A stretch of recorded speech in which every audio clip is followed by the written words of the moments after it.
So this is Rick Ross. And apparently he was on his way to Colombia. Now, if you don't know, Rick Ross owns a plane. It's all good. Heading back to New York. Let's go Knicks. I'm at the #1 dentist in the game, and what I want to do is I want to give back. There's a photo going around right now that Rick Ross would pay almost anything to erase from the internet. It's not from a music video. It's not from a magazine shoot. It's a grainy cell phone picture taken inside an airport in Bogota, Colombia, and it shows the man who has spent 2 decades telling the world he flies nothing but private, standing in line to board a Frontier Airlines flight. Frontier, the budget carrier, the one with the animal mascots on the tail. And the man holding what looked like a boarding pass for seat 23B was the same man who built an entire career around the words "biggest boss." Within hours, the image had been shared millions of times. Within days, it had become a kind of cultural shorthand for something people had been whispering about for almost 2 years.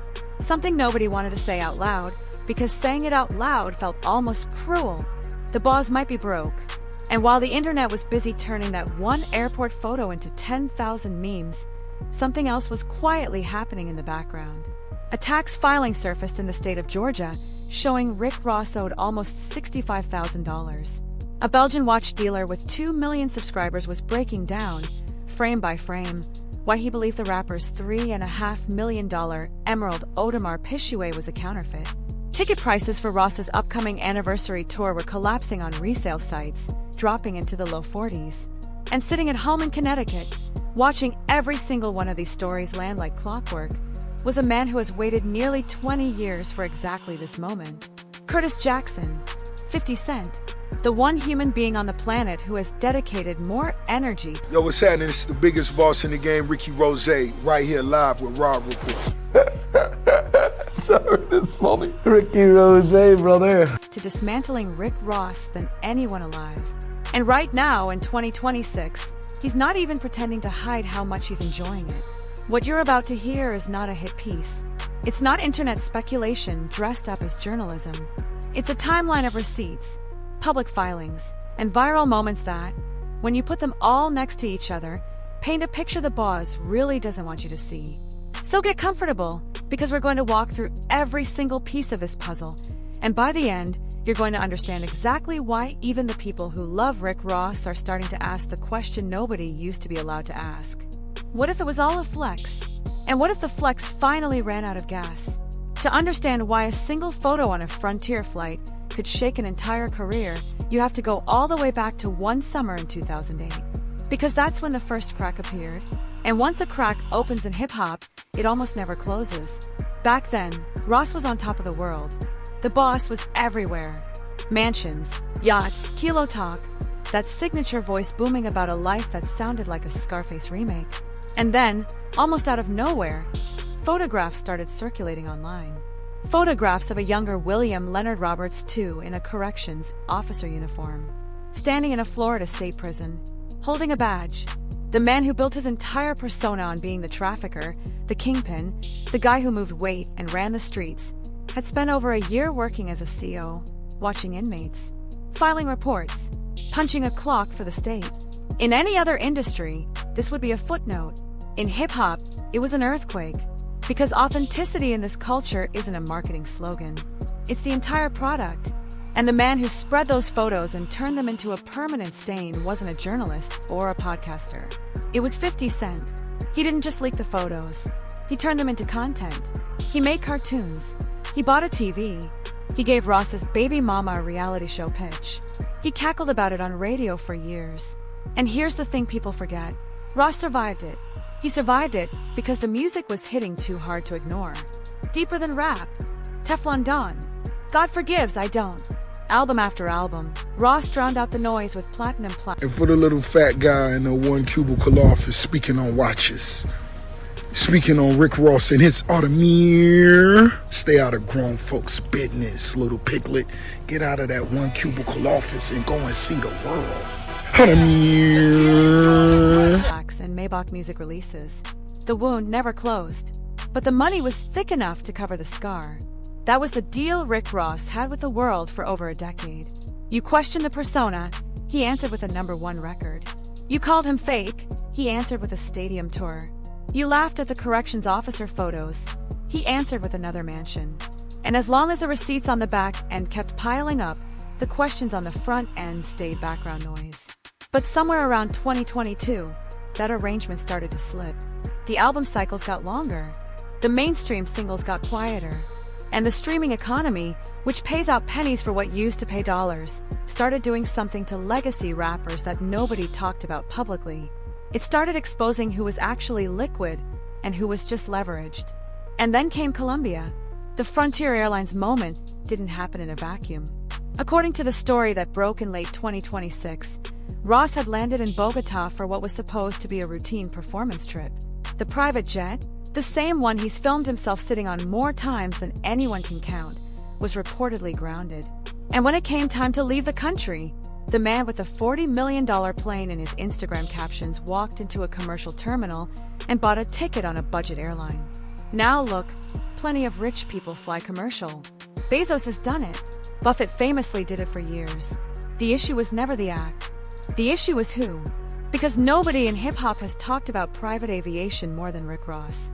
The line, "I'm on a private jet eating bacon," isn't a joke. It's a brand identity.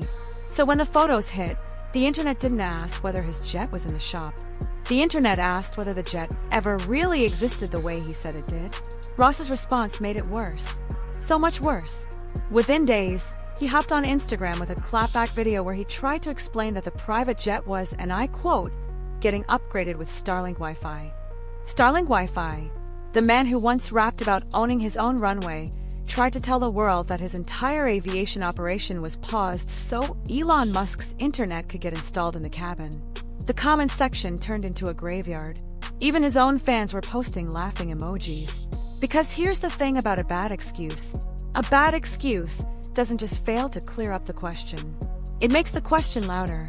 By trying to explain the Frontier flight, Ross essentially confirmed that the optics needed explaining. And once the boss has to explain why he's flying like the rest of us. I'm your host, the biggest boss, Ricky Rose. Come with me.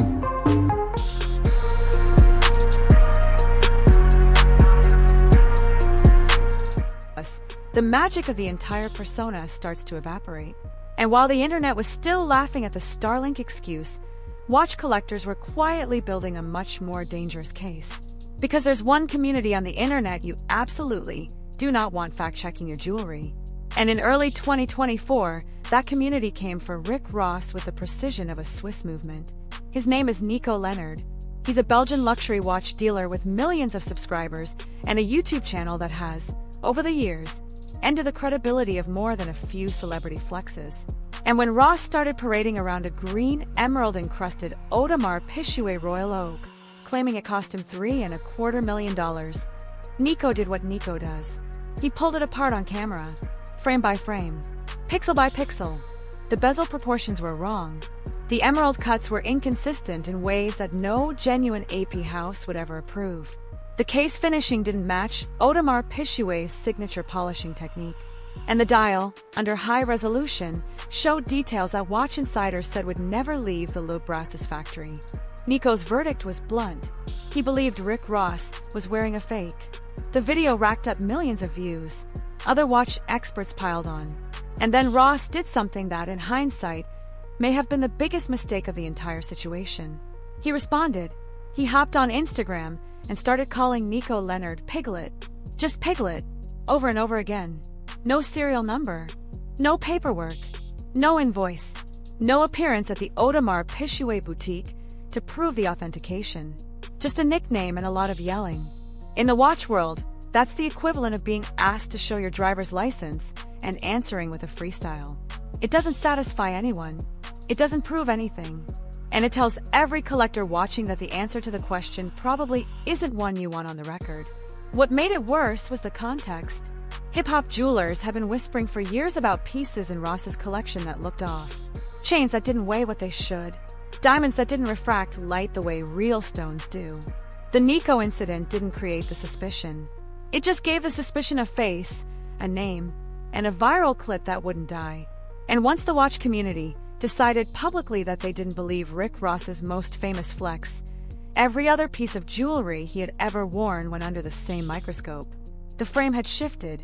Now, instead of being a guy with a lot of expensive things, Ross became a guy whose expensive things had to keep proving themselves. That's an exhausting position to be in. And it's not one any artist has ever really come back from. If the watch was the smoking gun, what came next was the bank statement. Because in early 2025, paperwork surfaced from the state of Georgia that I got a 1. Look at that. That mean dick. That mean you automatically pay and you pay twice.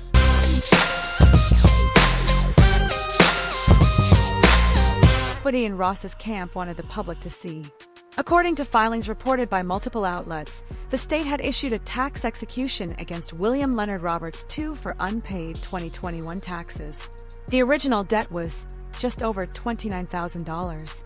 By the time the state got around to filing, penalties, interest, and collection fees had pushed the total to $64,995.21. Let that number sit for a second. 65 grand. For a man who told the world he's worth $180 million. For a man whose Instagram is wall-to-wall yacht footage and stack videos. Now, in fairness, $65,000 is not a number that should crack a real 8-figure net worth. Successful people get tax bills all the time. Wealthy people forget about line items. But the issue isn't the dollar amount. The issue is the existence of a tax execution at all. A tax execution isn't a polite letter from the state. It's a legal mechanism Georgia uses when normal collection has failed. It means someone, somewhere in his financial team, either ignored the bill, couldn't pay it, or watched the clock run out without raising a flag.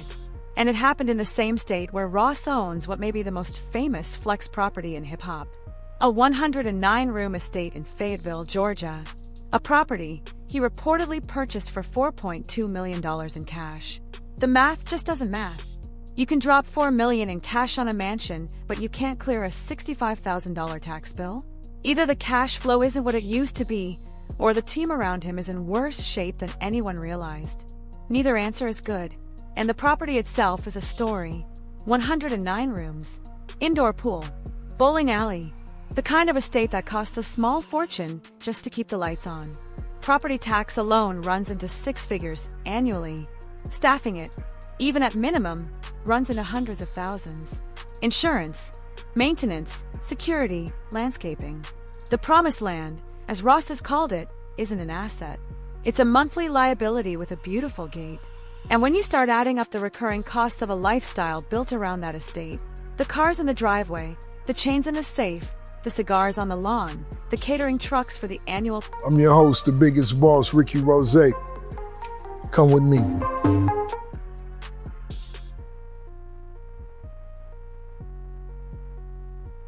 Car show, suddenly $65,000 to the state of Georgia starts looking less like an oversight and more like a signal. But personal taxes were just the tip. The real money problem was happening on the road. And to understand how bad it got, you have to look at the tour that was supposed to be his victory lap. In late 2025, Ross announced the Port of Miami 20th Anniversary Tour. It was supposed to be a celebration. 20 years since the album that made him a household name. A nostalgic run through arenas, capped off with surprise guests and full album performances. On paper, it was a slam dunk. In reality, it was a slow-motion train wreck.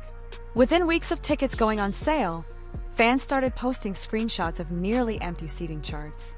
Then came the buy one get one promotions. Then, the dynamic pricing collapses, where seats that were supposed to go for hundreds were getting cleared out for as low as $41 on resale platforms. By the time the tour was a month away, it had become a kind of inside joke on hip-hop Twitter. People were posting venue maps with rows of available seats and asking, where did the Boz fans go? The math of an underperforming tour is brutal. People don't realize how brutal. When a legacy artist hits the road at Ross's level, the upfront costs are enormous. Production, crew, lighting, bus rentals, equipment trucks, insurance, per diems for an entire traveling party that can run 30 or 40 deep, venue guarantees that have to be paid whether the seats fill or not, promoter cuts, local marketing.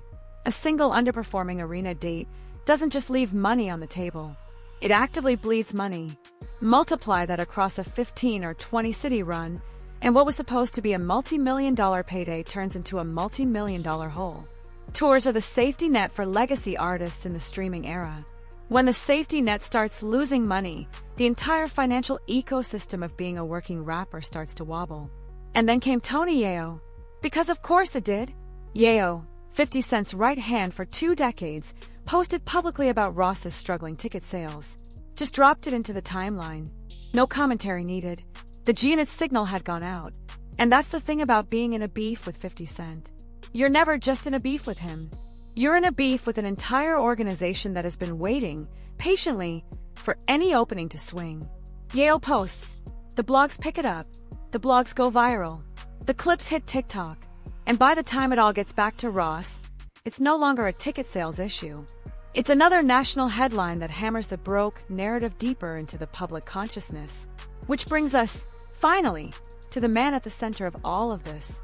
Because none of these stories, the flight, the watch, the taxes, the tour, would be hitting the way they're hitting if it wasn't for one specific human being amplifying every single one of them with surgical precision. 50 Cent has built something most people don't fully appreciate. He's built a one-man media empire. What's happening? It's the biggest boss in the game, Rick Ross, live from Wingstop in Brooklyn, and you checking out Forbes.com.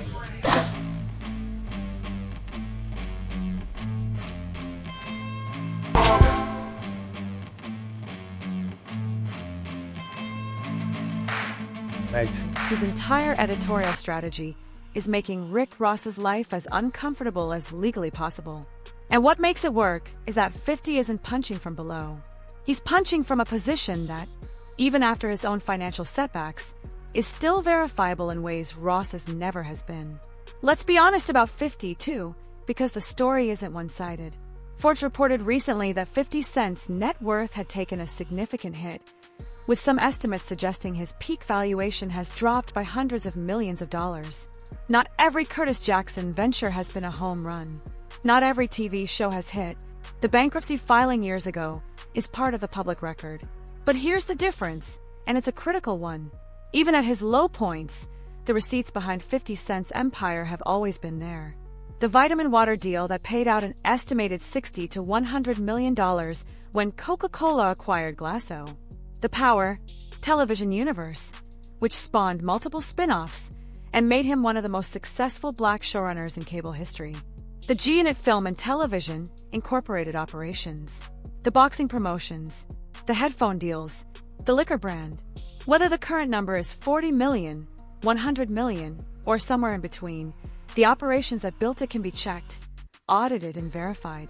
Ross's empire is harder to verify. Yes, the Wingstop story is real.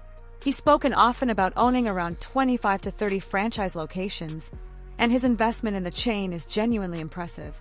Wingstop as a corporation has performed extraordinarily well as a publicly traded company. But here's the part nobody wants to break down on camera. Franchise ownership isn't a money fountain. After food costs, labor costs, royalties to the parent company, rent, insurance, equipment, and management overhead, individual franchise margins are tight. The often quoted figure of Rick Ross's Wingstop empire is worth over $1 billion, treats gross revenue as if it were personal income, and that's not how franchising works. Net annual cash flow from 25 strong franchise locations is real money, but it's not fund a mansion compound, a fleet of cars, an entourage, and a touring operation money. Not by itself. Not anymore. And this is where 50 Cent's beef strategy becomes genuinely brilliant. He doesn't attack the music. He doesn't attack the talent. He attacks the math. Every single shot he takes is calibrated to make people do the calculation. Where is the money actually coming from? Why does the lifestyle need this much projection? Why are the receipts always somewhere off camera? He's been running the same play for almost 20 years. And right now, in 2026, more people than ever are starting to do that math out loud. There's another layer to this in 2026 that the casual hip-hop fan might not be tracking. The 50 Cent and T.I. beef. Because while Ross has been busy putting out fires, T.I. dropped a 50 Cent diss track called Right One, and Ross publicly co-signed it. Made a whole post about how he respected the energy. Now, that might sound like just another piece of internet noise, but here's why it matters. Co-signing a 50 Cent diss is the equivalent of throwing a rock through a window, and then standing in the front yard waiting for the owner to come out. It guarantees retaliation. And in this particular moment, with Ross already dealing with the Frontier flight, the watch situation, the tax filing, and the... So this is Rick Ross. And apparently he was on his way to Colombia. Now, if you don't know, Rick Ross owns a plane.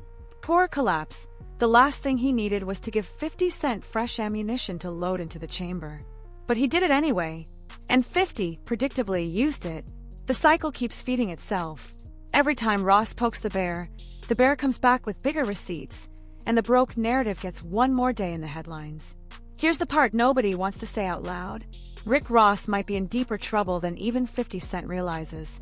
Because the broke narrative is no longer about whether the bank account is empty. The broke narrative has become a frame. And once a frame locks into place in the public imagination, the actual numbers stop mattering. Every flex becomes suspicious. Every chain becomes a question. Every car in the driveway becomes a prop until proven otherwise. The genius of the persona Rick Ross built, the kingpin aesthetic, the unkillable boss mythology, was that it required absolute audience belief. The moment the audience starts checking the math, the persona doesn't just weaken. It collapses inward. And persona collapse, in hip-hop, is one of the few wounds that doesn't heal with another hit single. Because the next single will just get held up next to the receipts, and the receipts now travel faster than the music. And the cultural context makes it worse. The era Ross built his career in, roughly 2006 to 2015, was the last era where an artist could control the narrative around their own wealth. Magazine covers were curated. Music video budgets were inflated to make rappers look richer than they were. Jewelry was loaned for shoots and returned the next day.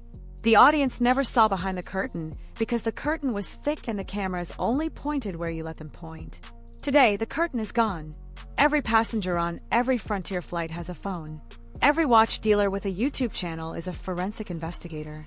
Every empty seat at every concert ends up on TikTok within hours. The flex era didn't die because hip-hop stopped loving flexing. The flex era died because the technology to fact-check the flex caught up with the artist doing it. And Rick Ross, more than almost any other rapper of his generation, built his entire brand on flexes that needed the old technology to survive. So what are his options? Yo, what's happening? It's the biggest boss in the game, Ricky Rose, right here live with Rob Report.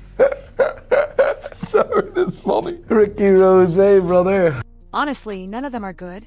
He can keep doing what he's been doing. Keep posting the cars. Keep filming in the mansion. Keep dropping music.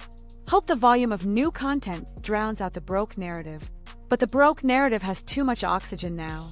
It's not going anywhere. He can try to fight back with hard evidence. Walk into Audemars Piguet's flagship boutique with the watch and get it authenticated on camera. Publish actual tour revenue numbers. Show the bank balances. But if any of those receipts come back, even slightly underwhelming, the damage doubles. Transparency only works if the numbers are big enough to silence the room. And right now, nobody knows for sure if his numbers are. The third option is to pivot entirely. Lean into the elder statesman role. Drop the kingpin theatrics. Reinvent himself as the hip-hop businessman, the Wingstop guy, the cigar lounge owner, the philanthropist. But artistic reinvention at 50 years old, with a body of work this thoroughly defined by a single character, is one of the hardest moves in entertainment. Jay-Z managed it. Diddy was trying to manage it before his own implosion. Almost nobody else has pulled it off cleanly. And then there's the wild card. The thing Ross can't control no matter which path he picks. 50 Cent. Because 50 isn't going to stop. Not because he hates Ross, although he clearly does, but because dunking on Rick Ross has become part of his personal brand. It's content. It's algorithm fuel. It's a guaranteed engagement spike every time he posts. 50 has monetized this beef in ways that go beyond emotional satisfaction. Every viral Ross moment is a free traffic spike for whatever 50 is selling that week. The G-Unit boxing promotion, the new TV series, the liquor line, the film projects. Ross is, in a real sense, an unpaid marketing asset for 50 Cent's entire business empire. Why would he ever let that go? Which leaves us with the bigger question, the one that matters beyond just two rappers in a fight. What does this whole situation mean for hip-hop itself? Because Rick Ross is not the only artist of his generation flexing a lifestyle that may not hold up under modern scrutiny. He's just the most visible one currently getting publicly checked.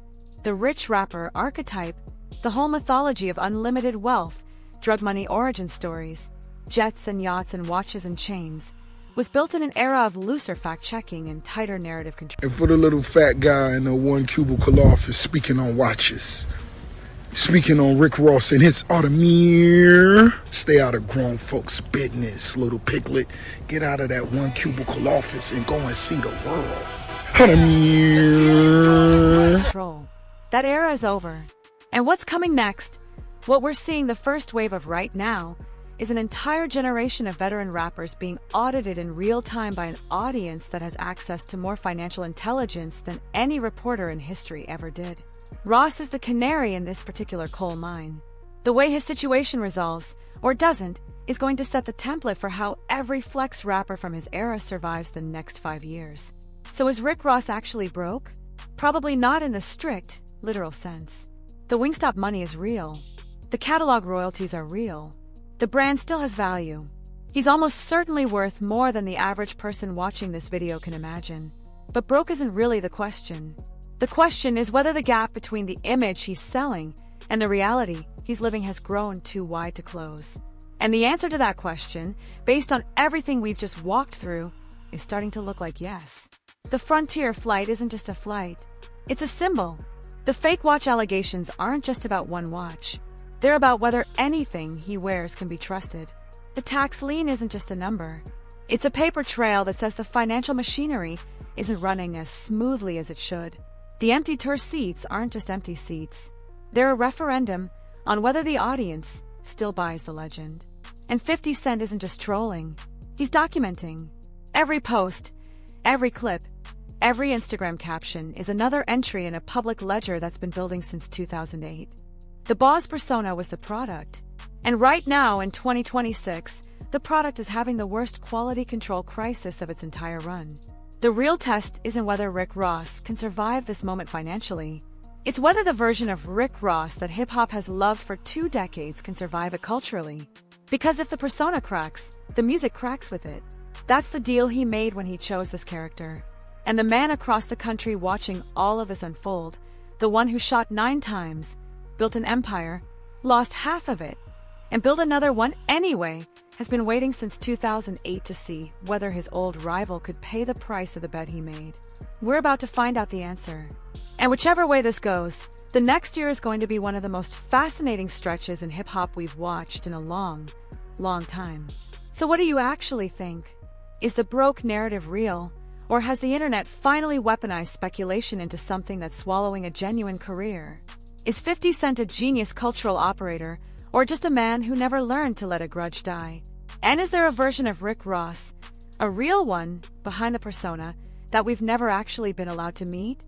Drop your honest take in the comments, because this story is far from over and the next chapter is already loading. Hit subscribe if you want to be here when it drops, because the moment 50 Cent makes his next move, and trust me, he's already drafting it, you're going to want to be watching it unfold in real time. The Boz isn't done, but the version of him we used to know, that version might already be in the past tense.